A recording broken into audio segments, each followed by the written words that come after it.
on va commencer la première activité. On va se retrouver, vous allez nous suivre, on va se retrouver dans l'amphithéâtre numéro 5, 7, je sais plus, enfin bref, vous nous suivez. Et pour une première introduction à l'art du pliage.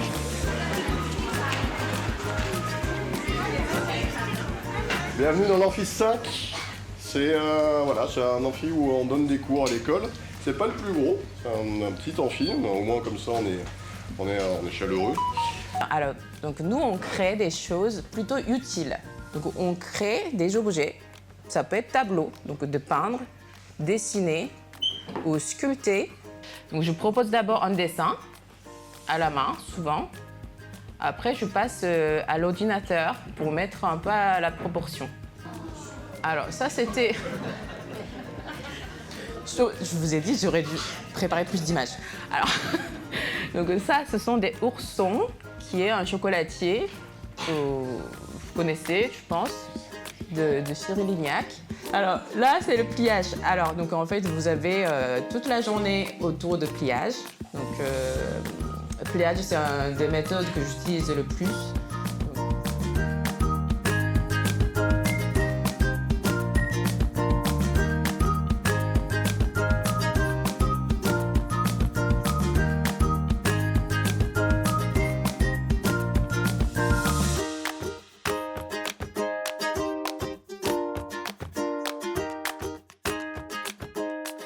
Il y aura Ismaël Traoré.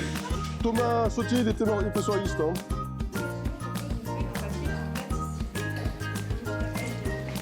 Mais du coup, on va vous expliquer ce qu'est une nervure.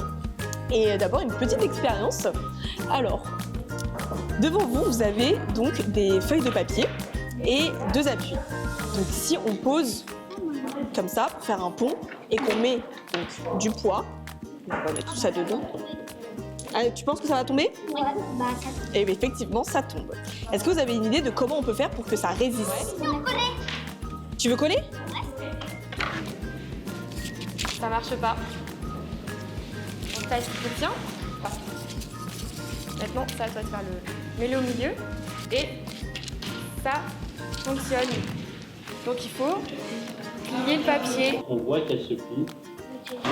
Si on s'assoit dessus, on va bien faire appliquer ce pliage. Là, on en a fait deux. C'est la même chose. J'ai 92 kilos.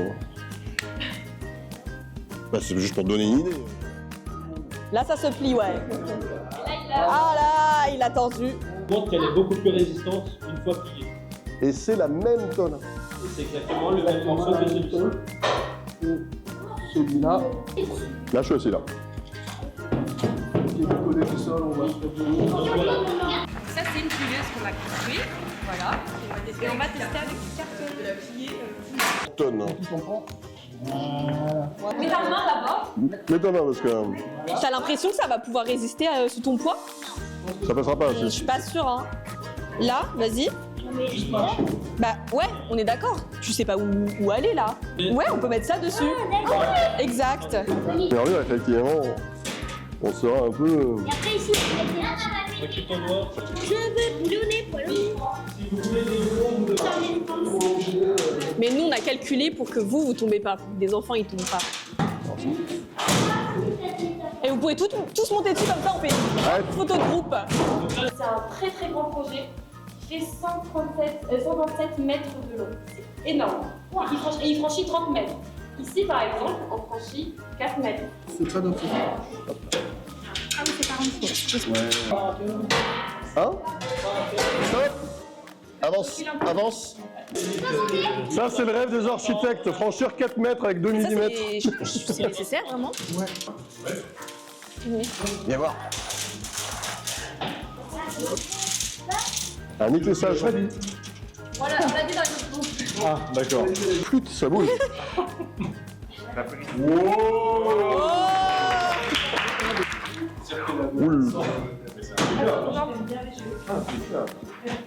Bah, c'est ton œuvre. Il monte.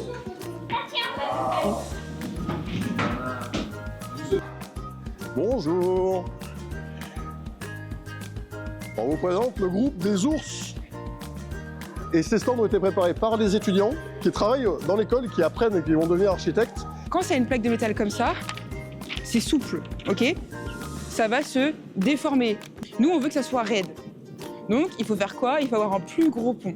Mais comment on fait un plus gros pont? Eh bien, aujourd'hui, on fait des ponts en forme de I. Pour avoir cette forme de I, on utilise la technique du laminage. En fait, vous avez un énorme morceau de métal, vous la mettez dans la machine, et après, ça forme un I. Vous voyez, c'est comme le tube de dentifrice. Quand vous appuyez, il y a le dentifrice qui sort en forme de rond, d'accord? C'est pareil pour le I. Sauf qu'avant ça, on ne pouvait pas faire. On n'avait pas de machine pour faire ce I directement avec un gros morceau de métal. Donc avant, ce qu'on faisait, c'est qu'on prenait plusieurs plaques de métal qu'on venait coller entre elles avec le petit rivet, d'accord? Pourquoi une forme de I? En fait, l'importance pour que le pont il soit rigide, raide, en fait, c'est la distance entre le dessous et le dessus. Et ça, cette distance, cette raideur, ça s'appelle l'inertie. Regardez bien les petits carrés, ok? Quand on met le métro dessus, qu'est-ce qui se passe sur les côtés? Les carrés sont comment? Ils se déforment, c'est ça, ils glissent entre eux. En fait, c'est un peu comme si vous prenez des ciseaux, les lames, ça coupe parce que ça glisse. Elles glissent entre elles. Ce phénomène, ça s'appelle le cisaillement. Où est-ce qu'il faut mettre le plus de rivets? Exactement, parce que c'est sur les côtés que ça se déforme le plus. Et voilà, bah là, c'est plus raide. On a augmenté l'inertie. Là, on va voir comment on rivet un pont. Vous voyez la tour Eiffel? C'est comme ça qu'ils ont fait, d'accord? Allez, hop, hop, hop. Voilà, ça, c'est un problème avant de le poser.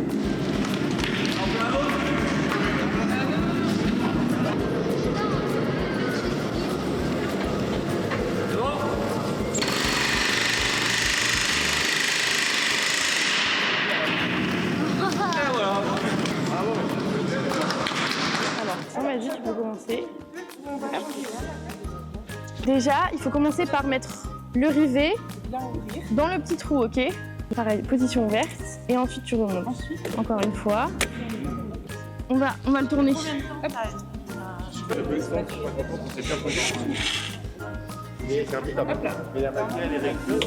Une fois, 2 fois, 3 fois. Ok, super. C'est pas grave. Là, on les enlève. Les briques qui sont un peu... Bravo. Merci à vous. Bah, attends, Les ours, en atelier volume, on me suit. Au revoir les ours. Au revoir. Attention, il y a les ours qui arrivent. Les ours, c'est pas mal du tout ça. Vous êtes des bons maçons. Aujourd'hui, on va vous apprendre quelque chose d'incroyable autour des murs ondulés et des murs droits.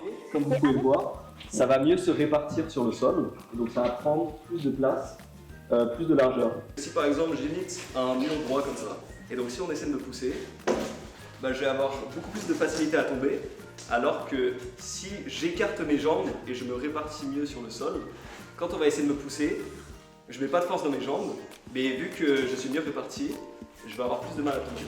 Ce que vous ont expliqué les étudiants, c'est que ces murs-là sont très résistants contre toutes les forces qui sont horizontales, comme ça.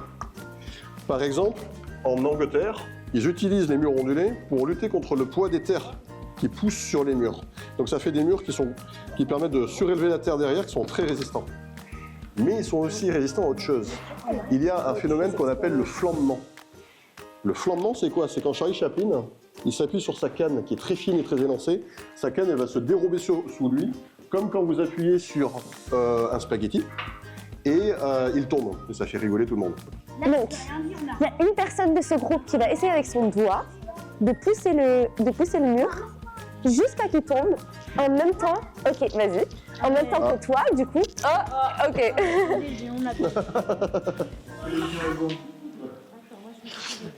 Il y en a trop en fait. Donc,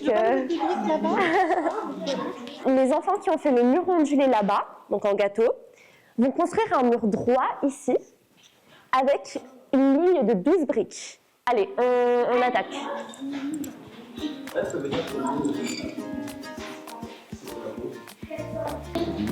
C'est lourd, hein? Allez, faut qu'il y ait plus de briques. Il faut tout mettre. Il faut qu'on ait la On a fait une démonstration dans la boîte. Ah bah voilà. Ah, les enfants. Bravo.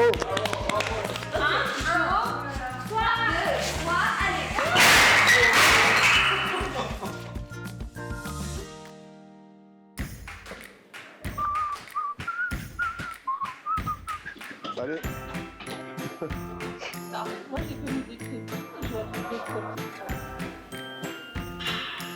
On est dans notre stand. Notre stand, c'est l'origami. Du coup, avec notre stand, on va découvrir comment on va réussir à faire passer cette feuille d'une simple feuille à un matériau de construction. Donc, nous allons aider notre cher ami Bob, le bricoleur, à construire sa cabane avec du papier. Ça veut dire que si on construit une maison comme ça avec une feuille, c'est le vent qui va la déformer, c'est ça? Oui. Et puis les objets qui tombent dessus, la neige. Ça va tomber sur notre tête. Bah, du coup, on va voir comme quoi qu'en pliant un papier, on change sa forme.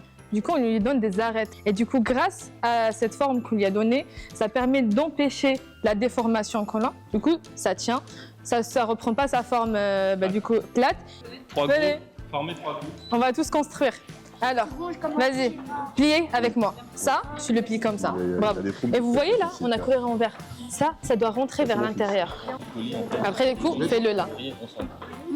Fais-le là. Vas-y. Et tu pousses. Lui, il est sorti. D'abord, C'est pas grave, on va le rentrer. Faut être patient quand même. On écrase pour que ça se colle. Allez, écrasez les enfants. Écrasez comme ça. Et après, vas-y. Voilà. Appuie dessus. Ah, vous voulez l'ouvrir? On va l'ouvrir. On va l'ouvrir. Et vous pouvez Oui, monter normalement, dessus. tu vois, si on veut rajouter l'autre, il faut qu'on vienne ici. Et après, ça peut se plier. Regardez les enfants. Prenez la feuille à l'envers. Prenez la feuille à l'envers. Regarde, ça c'est orienté comme ça. Après, t'as le trait qui est comme ça, on est d'accord? Non, qui est comme ça. Oui, après, il faut faire encore tout en diagonale. Hein. Voilà, il y a toute une diagonale à faire. Oui, il n'y en a pas tant que ça. Ça va. En fait, tu viens penser là.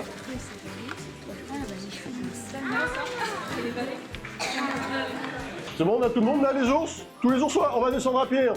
On descend 2 étages. Plus, voilà. Je vais commencer par vous poser une petite question. Est-ce que vous pensez que avec une seule main, on peut porter 100 kilos?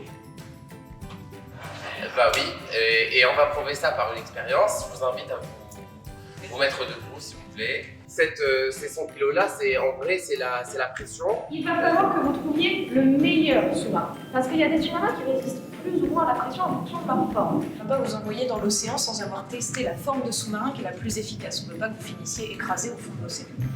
Donc, vous allez travailler en équipe, comme des vrais sous-marins.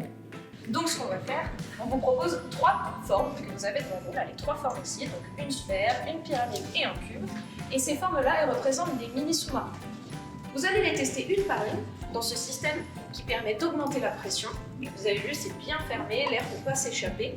Et vous allez pomper avec les pompes à vélo qu'on voit là. Ça va envoyer de l'air à l'intérieur et la pression va augmenter, donc ça va écraser la forme. Jusqu'à ce que le petit sous-marin, il se déforme, il casse, ou pire, il explose.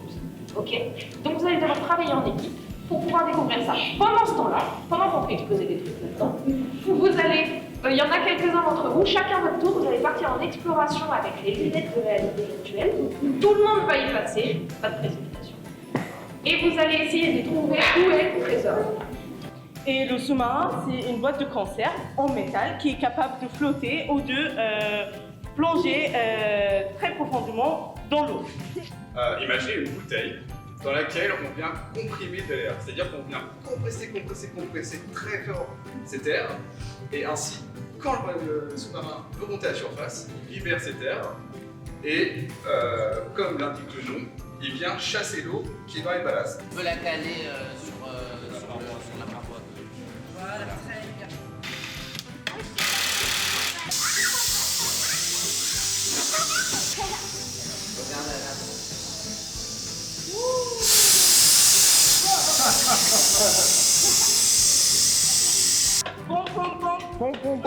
On dévisse.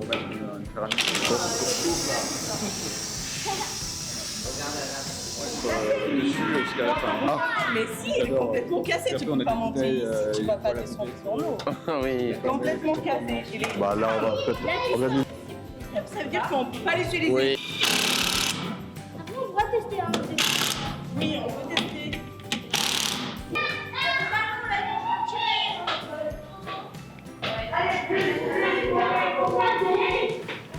Le ballon, elle est là, mais on n'a pas encore... Ah oui, oui. C'est bon ou quoi?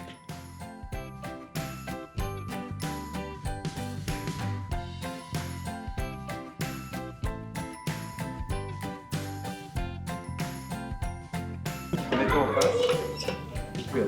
Là, on va jouer le but, c'est pas d'aller vite, c'est d'aller jusqu'au bout. Regarde, il devient plus grand. On va en profiter pour remercier Quand même. les étudiants qui ont préparé le stand.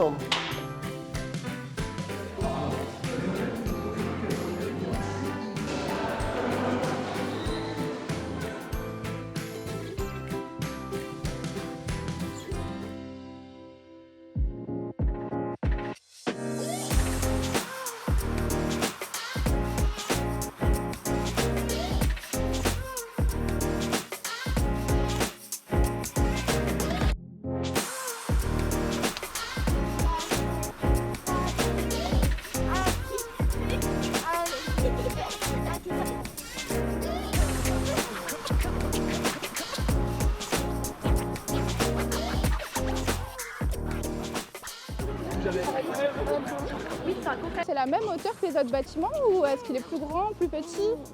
Ouais, c'est à peu près la même hauteur. Il y a un règlement urbain, donc c'est des règles de comment on doit construire et qui interdit d'aller au-delà de cette hauteur. Donc ça veut dire que les concepteurs, ils auraient pu décider d'aller en dessous s'ils voulaient, mais ils n'auraient pas pu aller plus haut en tout cas.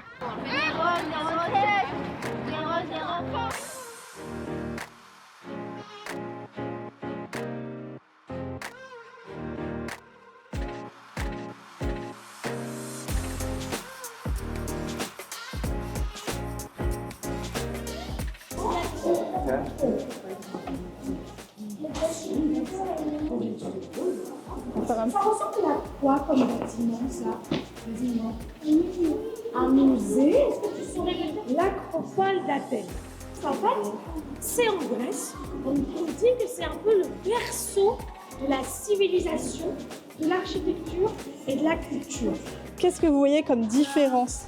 Il y a des colonnes. Ouais. Avec Gare de Lyon. Ici, il y a de la pierre et l'autre, il y a du verre. Il y a du béton.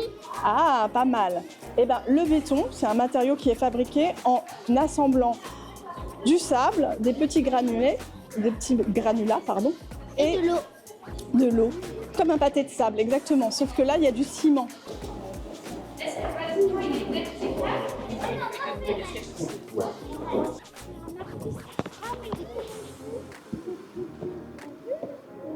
En fait, à l'intérieur de ce béton-là, quand les ouvriers sont venus le construire, ils ont mis des petites armatures en métal comme ça. C'est ce qui fait qu'on appelle ça du béton armé et ça va permettre de le solidifier. Donc comme ça, il est beaucoup plus rigide et il peut prendre des formes un petit peu plus particulières.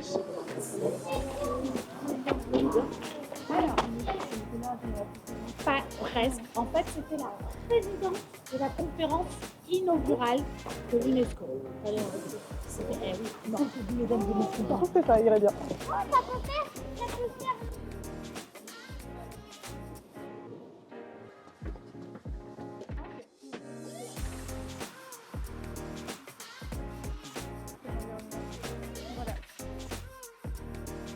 C'est quoi le rôle de cette structure de béton? En fait, vraiment, l'UNESCO veut représenter une grande diversité de cultures, une grande diversité de richesses. Et dans cette pièce, ce qui est assez intéressant, c'est que dans les matériaux qui sont choisis, c'est aussi des références aux différents pays. Donc en fait, on a 3 personnes qui représentent 3 pays, qui font un bâtiment avec des matériaux qui met en valeur aussi des matériaux qui viennent de pays différents et qui vont représenter aussi toute l'interculturalité et la richesse de chacune de ces cultures plutôt ici dans cette maison. Aussi si vous voulez. Hein. Tout à l'heure, vous vous souvenez, je vous ai dit le toit il est incliné comme ça, il tient sur un grand mur en nervure, un autre ici et les poteaux au milieu. Donc ces poteaux-là, c'est le 3e point d'appui qui tient toute la toiture.